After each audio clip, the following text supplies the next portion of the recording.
নমস্কার, সবাইকে শুভেচ্ছা, ভালোবাসা, অভিনন্দন জানাই। আজকে যে বিষয়টা নিয়ে আপনাদের সাথে আলোচনা করব সে বিষয়টা হলো যে সমস্ত পরিবারের গৃহকর্তাদের মাথা গরম, অতিরিক্ত মাথা গরম, কোনো রকমভাবে কোনো কিছুই করতে পারছেন না, মাথা ঠান্ডা করতে পারছেন না, তাদের উদ্দেশ্যে বলবো। এবং যাদের অর্থনৈতিক পরিকাঠামো ভেঙে যাচ্ছে, ইনকাম হচ্ছে থাকছে না, তাদের উদ্দেশ্যেও আজকে আমি বলবো একটা টিপস বা উপায়। অবশ্যই আপনারা এই ভিডিওটি ভালো লাগলে, আপনাদের 1% যদি উপকারে এসে থাকে, তাহলে ভিডিওটি শেয়ার, লাইক, সাবস্ক্রাইব করতে ভুলবেন না। আপনাদের একটা শেয়ার, একটা সাবস্ক্রাইব আগামী দিনের আরও ভালো ভালো ভিডিও পাওয়ার উদ্দীপনা এবং উৎসাহ আমরা পেয়ে থাকি। তাই আর বেশি কথা না বলে শুরু করব।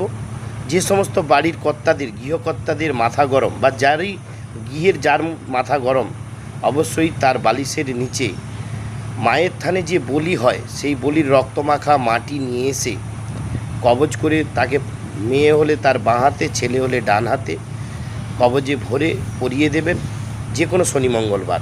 বা তাও যদি না পারেন, তাহলে বালিশের তলায়, ছেলে হোক মেয়ে হোক, যে বালিশে শুয়ে থাকে, সেই বালিশের ভিতরে ওই মাটিটি একটি কাপড়ের মধ্যে মুড়ে রেখে দেবেন। দেখবেন ধীরে ধীরে 21 দিনের মধ্যেই তার মাথা ঠান্ডা হয়ে গেছে।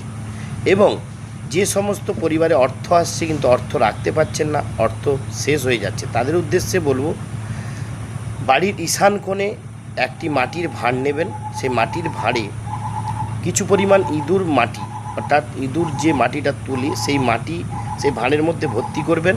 এবং ভর্তি করার পর একটি নারকেল সেই ভাঁড়ের মধ্যে দিয়ে ঈশান কোণে নারকেল এবং ভাঁড় সহ, ইঁদুর মাটি সহ আপনি গেড়ে দিন।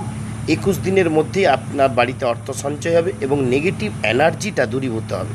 এবং বিভিন্ন গ্রহদোষ, বিভিন্ন কালো জাদু টোটকা পর্যন্ত নষ্ট হয়ে যাবে, বিনষ্ট হয়ে যাবে।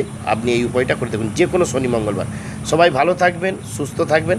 নমস্কার। ভিডিওটি ভালো লেগে থাকলে লাইক, শেয়ার, সাবস্ক্রাইব করতে ভুলবেন না। নমস্কার।